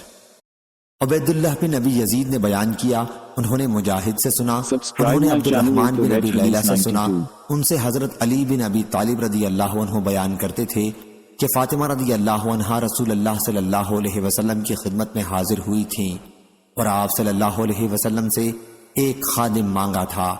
پھر آپ صلی اللہ علیہ وسلم نے فرمایا کہ کیا میں تمہیں ایک ایسی چیز نہ بتا دوں جو تمہارے لیے اس سے بہتر ہو؟ سوتے وقت 33 مرتبہ سبحان اللہ، 33 مرتبہ الحمدللہ اور 34 مرتبہ اللہ اکبر پڑھ لیا کرو۔ سفیان بن عینہ نے کہا کہ ان میں سے ایک کلمہ 34 بار کہہ لے۔ حضرت علی رضی اللہ عنہ نے کہا کہ پھر میں نے ان کلموں کو کبھی نہیں چھوڑا۔ ان سے پوچھا گیا جنگ صفین کی راتوں میں بھی نہیں؟ کہا کہ صفین کی راتوں میں بھی نہیں۔ صحیح بخاری حدیث نمبر 5362۔ شعبہ نے بیان کیا ان سے حکم بن عتبہ نے، ان سے ابراہیم نے، ان سے اسود بن یزید نے کہ میں نے حضرت عائشہ رضی اللہ عنہا سے پوچھا کہ گھر میں نبی کریم صلی اللہ علیہ وسلم کیا کیا کرتے تھے؟ ام المومنین رضی اللہ عنہا نے بیان کیا کہ حضور اکرم صلی اللہ علیہ وسلم گھر کے کام کیا کرتے تھے، پھر آپ جب اذان کی آواز سنتے تو باہر چلے جاتے تھے۔ صحیح بخاری حدیث نمبر 5363۔ یحییٰ نے بیان کیا ان سے ہشام نے کہا کہ مجھے میرے والد عروہ نے خبر دی اور انہیں عائشہ رضی اللہ عنہا نے کہ ہند بنت عتبہ رضی اللہ عنہا نے عرض کیا یا رسول اللہ صلی اللہ علیہ وسلم، ابو سفیان رضی اللہ عنہ ان کے شوہر بخیل ہیں اور مجھے اتنا نہیں دیتے جو میرے اور میرے بچوں کے لیے کافی ہو سکے۔ ہاں اگر میں ان کی لا علمی میں ان کے مال میں سے لے لوں تو کام چلتا ہے۔ حضرت صلی اللہ علیہ وسلم نے فرمایا کہ تم دستور کے موافق اتنا لے سکتی ہو جو تمہارے اور تمہارے بچوں کے لیے کافی ہو سکے۔ صحیح بخاری حدیث نمبر 5364۔ ابو زناد نے بیان کیا ان سے اعرج نے اور ان سے ابو ہریرہ رضی اللہ عنہ نے کہ رسول اللہ صلی اللہ علیہ وسلم نے فرمایا اونٹ پر سوار ہونے والی عورتوں میں یعنی عرب کی عورتوں میں بہترین عورتیں قریشی عورتیں ہیں۔ دوسرے راوی ابن طاؤس نے بیان کیا کہ قریش کی صالح نیک عورتیں صرف لفظ قریشی عورتوں کے بجائے بچے پر بچپن میں سب سے زیادہ مہربان اور اپنے شوہر کے مال کی سب سے زیادہ حفاظت کرنے والیاں ہوتی ہیں۔ معاویہ اور ابن عباس رضی اللہ عنہم نے بھی نبی کریم صلی اللہ علیہ وسلم سے ایسی ہی روایت کی ہے۔ صحیح بخاری حدیث نمبر 5365۔ علی رضی اللہ عنہ نے بیان کیا کہ نبی کریم صلی اللہ علیہ وسلم نے مجھے کپڑے کا جوڑا ہدیے میں دیا تو میں نے اسے خود پہن لیا۔ پھر میں نے حضور اکرم صلی اللہ علیہ وسلم کے چہرے مبارک پر خفگی دیکھی تو میں نے اسے پھاڑ کر اپنی عورتوں میں تقسیم کر دیا۔ صحیح بخاری حدیث نمبر 5366۔ مسدد بن مسرحد نے بیان کیا کہا ہم سے حماد بن زید نے، ان سے عمروں نے اور ان سے جابر بن عبداللہ رضی اللہ عنہ نے کہ میرے والد شہید ہو گئے اور انہوں نے 7 لڑکیاں چھوڑیں، یا راوی نے کہا کہ 9 لڑکیاں۔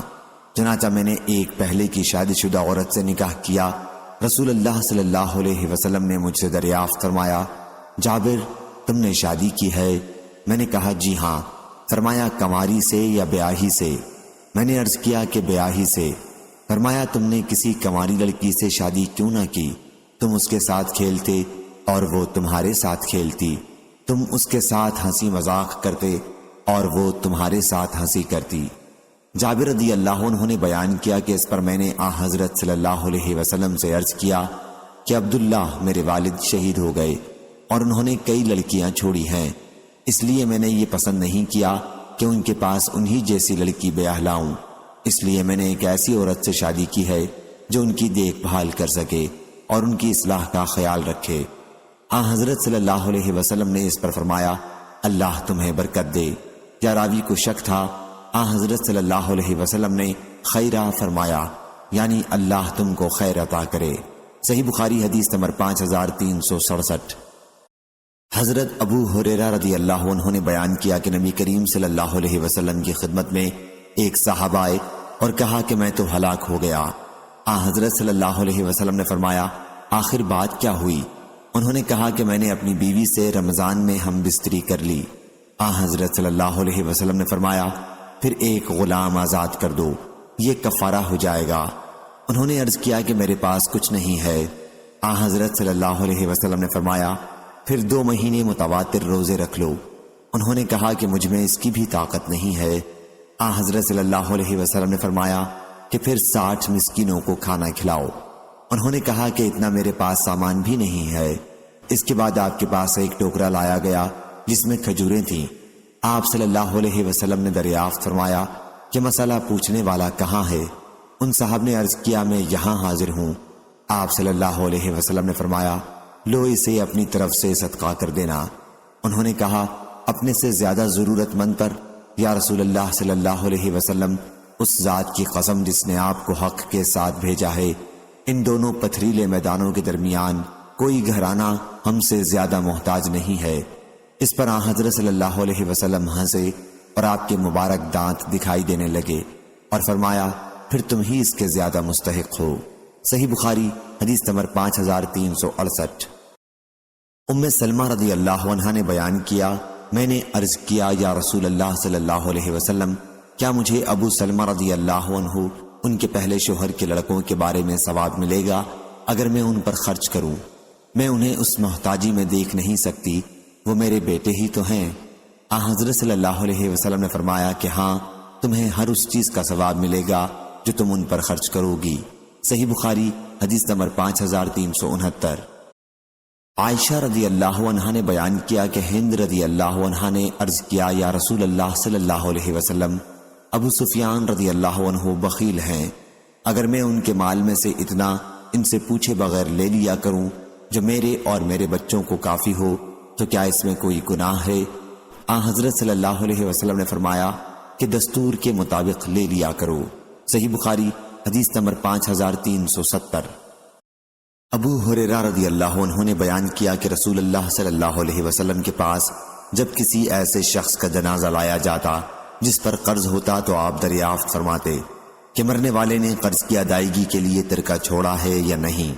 اگر کہا جاتا کہ اتنا چھوڑا ہے جس سے ان کا قرض ادا ہو سکتا ہے تو آپ ان کی نماز پڑھتے، ورنہ مسلمانوں سے کہتے کہ اپنے ساتھی پر تم ہی نماز پڑھ لو۔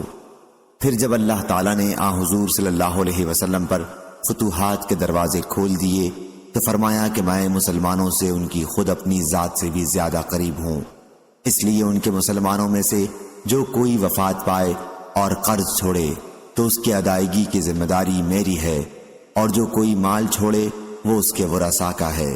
صحیح بخاری حدیث نمبر 5371۔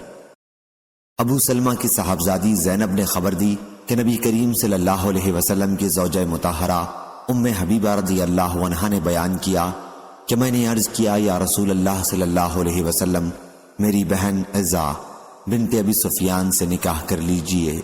آپ نے فرمایا اور تم اسے پسند بھی کرو گی کہ تمہاری بہن تمہاری سوکن بن جائے؟ میں نے عرض کیا جی ہاں، اس سے خالی تو میں اب بھی نہیں ہوں، اور میں پسند کرتی ہوں کہ اپنی بہن کو بھی بھلائی میں اپنے ساتھ شریک کر لوں۔ آپ نے اس پر فرمایا کہ یہ میرے لیے جائز نہیں ہے، دو بہنوں کو ایک ساتھ نکاح میں جمع کرنا۔ میں نے عرض کیا یا رسول اللہ صلی اللہ علیہ وسلم، واللہ اس طرح کی باتیں ہو رہی ہیں کہ آپ درہ بنت ابی سلمہ سے نکاح کا ارادہ رکھتے ہیں۔ حضرت صلی اللہ علیہ وسلم نے دریافت فرمایا ام سلمہ کی بیٹی؟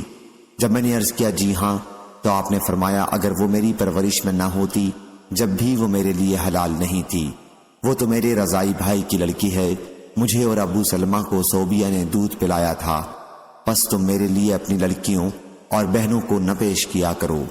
اور شعیب نے بیان کیا ان سے ظاہری نے اور ان سے عروہ نے کہا کہ صوبیہ کو ابو لہب نے آزاد کیا تھا۔ صحیح بخاری حدیث نمبر 5372۔ ابو موسیٰ اشعری رضی اللہ عنہ نے بیان کیا کہ نبی کریم صلی اللہ علیہ وسلم نے فرمایا بھوکے کو کھلاؤ پلاؤ، بیمار کی مزاج پرسی کرو اور قیدی کو چھڑاؤ۔ سفیان ثوری نے کہا کہ حدیث میں لفظ عانی سے مراد قیدی ہے۔ صحیح بخاری حدیث نمبر 5373۔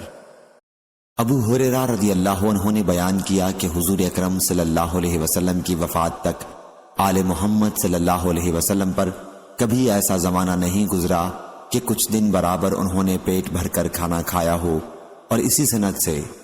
صحیح بخاری حدیث نمبر 5374۔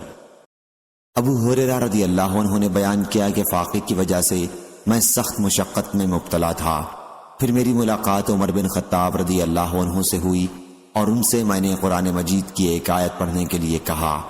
انہوں نے مجھے وہ آیت پڑھ کر سنائی اور پھر اپنے گھر میں داخل ہو گئے۔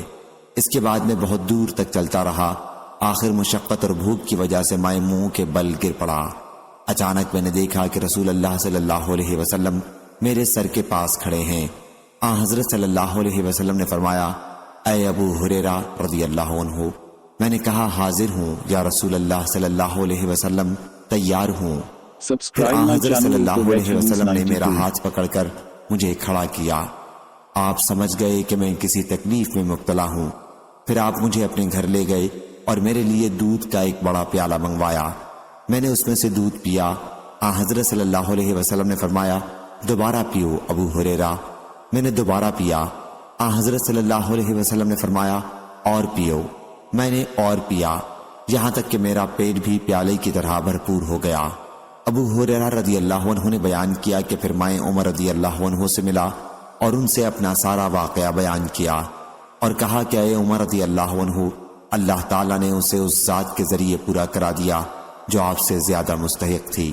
اللہ کی قسم، میں نے تم سے آیت پوچھی تھی، حالانکہ میں اسے تم سے بھی زیادہ بہتر طریقے پر پڑھ سکتا تھا۔ عمر رضی اللہ عنہ نے کہا، اللہ کی قسم، اگر میں نے تم کو اپنے گھر میں داخل کر لیا ہوتا اور تم کو کھانا کھلا دیتا تو لال لال عمدہ اونٹ ملنے سے بھی زیادہ مجھ کو خوشی ہوتی۔ صحیح بخاری حدیث نمبر 5375۔ ولید بن کثیر نے خبر دی، انہوں نے وہب بن کیسان سے سنا، انہوں نے عمر بن ابی سلمہ رضی اللہ عنہ سے سنا، انہوں نے بیان کیا کہ میں بچہ تھا اور رسول اللہ صلی اللہ علیہ وسلم کی پرورش میں تھا اور کھاتے وقت میرا ہاتھ برتن میں چاروں طرف گھوما کرتا، اس لیے آپ نے مجھ سے فرمایا، بیٹے بسم اللہ پڑھ لیا کر، داہنے ہاتھ سے کھایا کر اور برتن میں وہاں سے کھایا کر جو جگہ تجھ سے نزدیک ہو۔ چنانچہ اس کے بعد میں ہمیشہ اسی ہدایت کے مطابق کھاتا رہا۔ صحیح بخاری حدیث نمبر 5376۔ وہب بن کیسان ابو نعیم نے بیان کیا، ان سے عمر بن ابی سلمہ رضی اللہ عنہ نے، وہ نبی کریم صلی اللہ علیہ وسلم کی زوجہ مطہرہ ام سلمہ رضی اللہ عنہ کے ابو سلمہ رضی اللہ عنہ سے بیٹے ہیں، بیان کیا کہ ایک دن میں نے رسول اللہ صلی اللہ علیہ وسلم کے ساتھ کھانا کھایا اور برتن کے چاروں طرف سے کھانے لگا تو حضرت صلی اللہ علیہ وسلم نے مجھ سے فرمایا کہ اپنے نزدیک سے کھا۔ صحیح بخاری حدیث نمبر 5377۔ ابو نعیم وہب بن کیسان نے بیان کیا کہ نبی کریم صلی اللہ علیہ وسلم کی خدمت میں کھانا لایا گیا، آپ کے ساتھ آپ کے ربیب عمر بن ابی سلمہ رضی اللہ عنہ بھی تھے۔ حضرت صلی اللہ علیہ وسلم نے فرمایا کہ بسم اللہ پڑھ اور اپنے سامنے سے کھا۔ صحیح بخاری حدیث نمبر 5378۔ قتیبہ بن سعید نے بیان کیا، ان سے امام مالک نے، ان سے اسحاق بن عبداللہ بن ابی طلحہ نے، انہوں نے انس بن مالک رضی اللہ عنہ سے سنا، انہوں نے بیان کیا کہ ایک درزی نے رسول اللہ صلی اللہ علیہ وسلم کی کھانے کی دعوت کی جو انہوں نے حضرت صلی اللہ علیہ وسلم کے لیے تیار کیا تھا۔ انس رضی اللہ عنہ نے بیان کیا کہ حضور اکرم صلی اللہ علیہ وسلم کے ساتھ میں بھی گیا، میں نے دیکھا کہ حضور اکرم صلی اللہ علیہ وسلم پیالے میں چاروں طرف کدو تلاش کرتے تھے کھانے کے لیے۔ بیان کیا کہ اسی دن سے کدو مجھ کو بھی بہت بھانے لگا۔ صحیح بخاری حدیث نمبر 5379۔ حضرت عائشہ رضی اللہ عنہا نے بیان کیا کہ نبی کریم صلی اللہ علیہ وسلم جہاں تک ممکن ہوتا پاکی حاصل کرنے میں، جوتا پہننے اور کنگھا کرنے میں داہنی طرف سے ابتدا کرتے۔ اشعث اس حدیث کا راوی جب واسط شہر میں تھا تو اس نے اس حدیث میں یوں کہا تھا کہ ہر ایک کام میں حضور صلی اللہ علیہ وسلم داہنی طرف سے ابتدا کرتے۔ صحیح بخاری حدیث نمبر 5380۔ امام مالک نے بیان کیا، ان سے اسحاق بن عبداللہ بن ابی طلحہ نے، انہوں نے انس بن مالک رضی اللہ عنہ سے سنا، انہوں نے بیان کیا کہ ابو طلحہ رضی اللہ عنہ نے اپنی بیوی حضرت ام سلیم رضی اللہ عنہ سے کہا کہ میں نے رسول اللہ صلی اللہ علیہ وسلم کی آواز میں ذوف و نقاہت کو محسوس کیا ہے اور معلوم ہوتا ہے کہ آپ فاقے سے ہیں، کیا تمہارے پاس کوئی چیز ہے؟ چنانچہ انہوں نے جو کی چند روٹیاں نکالی، پھر اپنا دوپٹہ نکالا اور اس کے ایک حصے میں روٹیوں کو لپیٹ کر میرے یعنی انس رضی اللہ عنہ کے کپڑے کے نیچے چھپا دیا اور ایک حصہ مجھے چادر کی طرح اوڑھا دیا، پھر مجھے رسول اللہ صلی اللہ علیہ وسلم کی خدمت میں بھیجا۔ بیان کیا کہ میں جب حضور اکرم صلی اللہ علیہ وسلم کی خدمت میں حاضر ہوا تو آپ کو مسجد میں پایا اور آپ کے ساتھ صحابہ تھے۔ میں ان سب حضرات کے سامنے جا کر کھڑا ہو گیا۔ حضرت صلی اللہ علیہ وسلم نے دریافت فرمایا، اے انس رضی اللہ عنہ، تمہیں ابو طلحہ رضی اللہ عنہ نے بھیجا ہوگا؟ میں نے عرض کی جی ہاں۔ حضرت صلی اللہ علیہ وسلم نے پوچھا کھانے کے ساتھ؟ میں نے عرض کی جی ہاں۔ اس کے بعد حضرت صلی اللہ علیہ وسلم نے اپنے سب ساتھیوں سے فرمایا کہ کھڑے ہو جاؤ۔ چنانچہ آپ روانہ ہوئے، میں سب کے آگے آگے چلتا رہا۔ جب میں ابو طلحہ رضی اللہ عنہ کے پاس واپس پہنچا تو انہوں نے کہا، ام سلیم رضی اللہ عنہا، حضور اکرم صلی اللہ علیہ وسلم صحابہ کو ساتھ لے کر تشریف لائے ہیں، حالانکہ ہمارے پاس کھانے کا اتنا سامان نہیں جو سب کو کافی ہو سکے۔ ام سلیم رضی اللہ عنہا اس پر بولی کہ اللہ اور اس کا رسول خوب جانتے ہیں۔ بیان کیا کہ پھر ابو طلحہ رضی اللہ عنہ استقبال کے لیے نکلے اور حضرت صلی اللہ علیہ وسلم سے ملاقات کی۔ اس کے بعد ابو طلحہ رضی اللہ عنہ اور حضور اکرم صلی اللہ علیہ وسلم گھر کی طرف متوجہ ہوئے اور گھر میں داخل ہو گئے۔ حضرت صلی اللہ علیہ وسلم نے فرمایا، ام سلیم جو کچھ تمہارے پاس ہے وہ یہاں لاؤ۔ ام سلیم رضی اللہ عنہا روٹی لائیں۔ حضرت صلی اللہ علیہ وسلم نے حکم دیا اور اس کا چورا کر لیا گیا۔ ام سلیم رضی اللہ عنہا نے اپنے گھی کے ڈبے میں سے گھی نچوڑ کر اس کا ملیدہ بنا لیا۔ پھر حضور اکرم صلی اللہ علیہ وسلم نے دعا کی جو کچھ اللہ تعالیٰ نے آپ سے دعا کرانی چاہی۔ اس کے بعد فرمایا، اب 10 آدمی کو کھانے کے لیے بلا لو۔ چنانچہ 10 صحابہ کو بلایا، سب نے کھایا اور شکم سیر ہو کر باہر چلے گئے۔ پھر آپ نے فرمایا کہ 10 کو اور بلا لو۔ انہیں بلایا گیا اور سب نے شکم سیر ہو کر کھایا اور باہر چلے گئے۔ پھر آپ نے فرمایا کہ 10 صحابہ کو اور بلا لو۔ پھر 10 صحابہ کو بلایا گیا اور ان لوگوں نے بھی خوب پیٹ بھر کر کھایا اور باہر تشریف لے گئے۔ اس کے بعد پھر اور 10 صحابہ کو بلایا گیا۔ اس طرح تمام صحابہ نے پیٹ بھر کر کھایا۔ اس وقت 80 صحابہ کی جماعت وہاں موجود تھی۔ صحیح بخاری حدیث نمبر 5381۔ حضرت عبد الرحمن بن ابی بکر رضی اللہ عنہ نے بیان کیا کہ ہم 130 آدمی نبی کریم صلی اللہ علیہ وسلم کے ساتھ تھے۔ حضرت صلی اللہ علیہ وسلم نے دریافت فرمایا کہ تم میں سے کسی کے پاس کھانا ہے؟ ایک صاحب نے اپنے پاس سے 1 صاع کے قریب آٹا نکالا، اسے گونج لیا گیا۔ پھر ایک مشرک لمبا تڑنگا اپنی بکریاں ہانکتا ہوا ادھر آ گیا۔ حضرت صلی اللہ علیہ وسلم نے اس سے دریافت فرمایا کہ یہ بیچنے کی ہیں یا عطیہ ہیں؟ یا حضور صلی اللہ علیہ وسلم نے عطیہ کے بجائے ہبہ فرمایا؟ اس شخص نے کہا کہ نہیں بلکہ بیچنے کی ہیں۔ چنانچہ حضرت صلی اللہ علیہ وسلم نے اس سے 1 بکری خریدی، پھر وہ ذبح کی گئی اور آپ نے اس کی کلیجی بھونے جانے کا حکم دیا۔ اور قسم اللہ کی 130 لوگوں کی جماعت میں کوئی شخص ایسا نہیں رہا جسے حضرت صلی اللہ علیہ وسلم نے اس بکری کی کلیجی کا ایک ٹکڑا کاٹ کر نہ دیا ہو، مگر جو موجود تھا تو اسے وہیں دے دیا، اور اگر وہ موجود نہیں تھا تو اس کا حصہ محفوظ رکھا۔ پھر اس بکری کے گوشت کو پکا کر 2 بڑے کنڈوں میں رکھا اور ہم سب نے ان میں سے پیٹ بھر کر کھایا۔ پھر بھی 2 کنڈوں میں کھانا بچ گیا تو میں نے اسے اونٹ پر لاد لیا، یا عبد الرحمن راوی نے ایسا ہی کوئی کلمہ کہا۔ صحیح بخاری حدیث نمبر 5382۔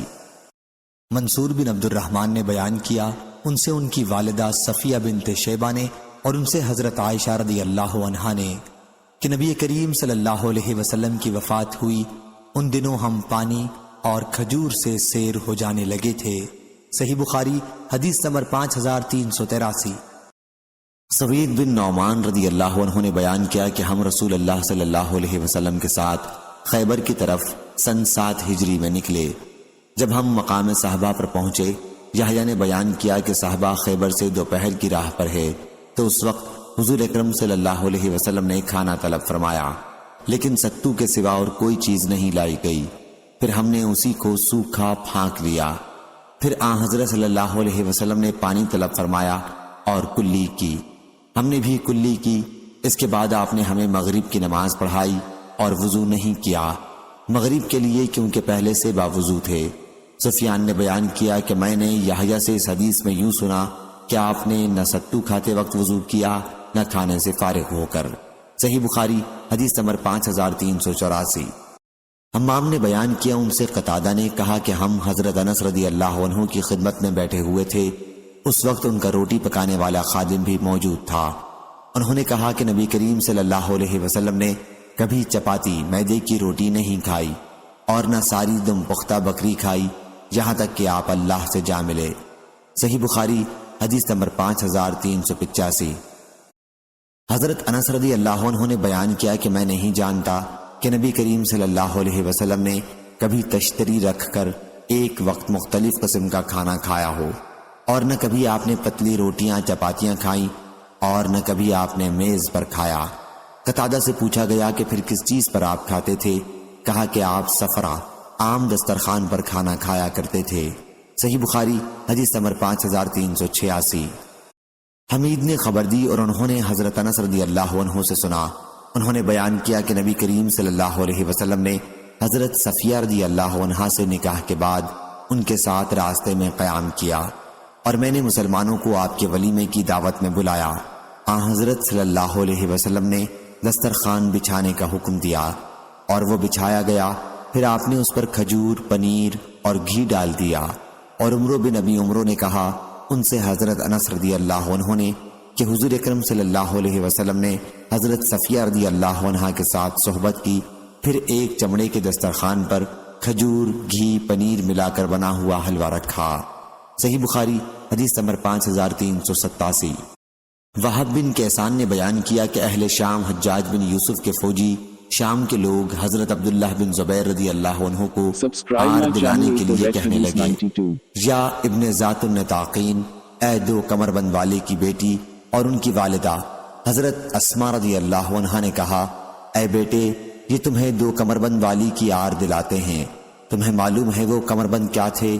وہ میرا کمر بند تھا جس کے میں نے 2 ٹکڑے کر دیے تھے، اور ایک ٹکڑے سے نبی کریم صلی اللہ علیہ وسلم کے برتن کا منہ باندھا تھا اور دوسرے سے دسترخوان بنایا، اس میں توشہ لپیٹا۔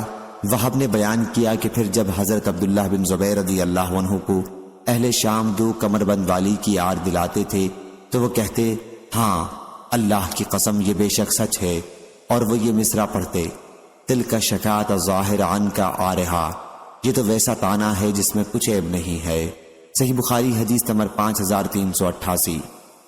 حضرت ابن عباس رضی اللہ عنہ نے بیان کیا کہ ابن عباس رضی اللہ عنہ کی خالہ ام حفید بنت حارث بن حزن رضی اللہ عنہا نے نبی کریم صلی اللہ علیہ وسلم کو گھی، پنیر اور ساہنہ ہدیہ کے طور پر بھیجی۔